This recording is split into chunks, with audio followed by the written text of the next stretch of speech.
me on hand to help reduce the paranoia and assure the public that there have been no increases in crime in conjunction with the sightings. No reports of any theft or the like, and we have things under control. We've increased units patrolling through town and are on the lookout for anything suspicious. He knows I'm the best person for the job, the voice of reason, so he's been sending me out on overtime almost every night this week. I'm really the best at— Right, yes, of course you are. It's so rude, but I have to nip it in the bud, or I could be stuck up here all night. He opens his mouth, but I speak before he can. Good luck. I'd better find my spot. Catch you later. Yeah, I'll catch you later, he calls after me. Maybe we can get a drink or something after. I step lightly through the senior citizens crowded around the front. All the regulars are here. Mr. Gepson with his toupee and spiral notebook, pencil worn down to the nub.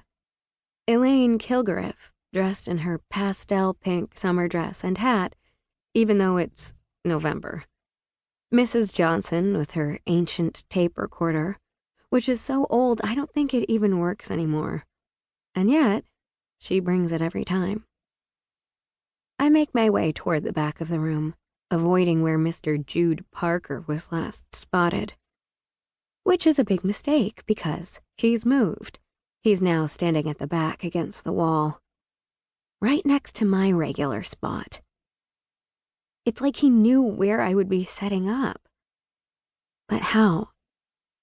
I almost turn around and find somewhere else to stand. But no! Righteous indignation fills me. This is my town. I'm not going to let him intimidate me. I don't care what he does. I continue to the back of the room, giving myself a silent pep talk as I make my approach. He's just a guy.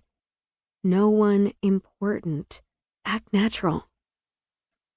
Annabel, he acknowledges, his voice low. Good. Thanks. As soon as the words leave my mouth, I want to snatch them back and swallow them down. Jude is grinning and clearly enjoying every torturous second. What are you doing here?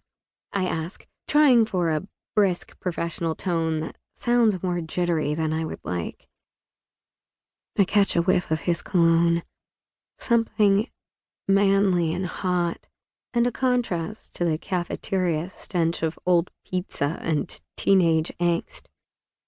The citrusy smell ignites a flicker of a memory of being in his bed, curled up against him, but I ruthlessly quell the image. His bright blue eyes burn into mine like he can read every lascivious daydream I've ever had about him, along with ones I haven't thought of yet. I'm surprised you have to ask, he says. Crap. What did I ask? As you know, he continues, I take my civic responsibilities very seriously. Oh, right. His mustache twitches, and I know he's smiling underneath it, even as he talks about being serious. As ever, he's taken amusement from everyone and everything. It doesn't escape my attention he didn't actually answer my question. Right, whatever. I shrug my bag up higher on my shoulder and consider my options. I can't stand right here next to him. Space. I need space. Enjoy the show.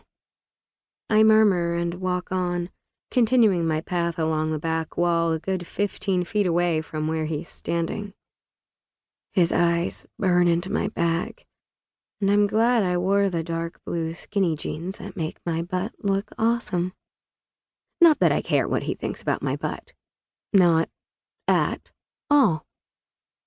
I pull out my phone and small notepad and set my purse on the floor and pretend to not watch Jude out of the corner of my eye when he moves to a table right in my eye line.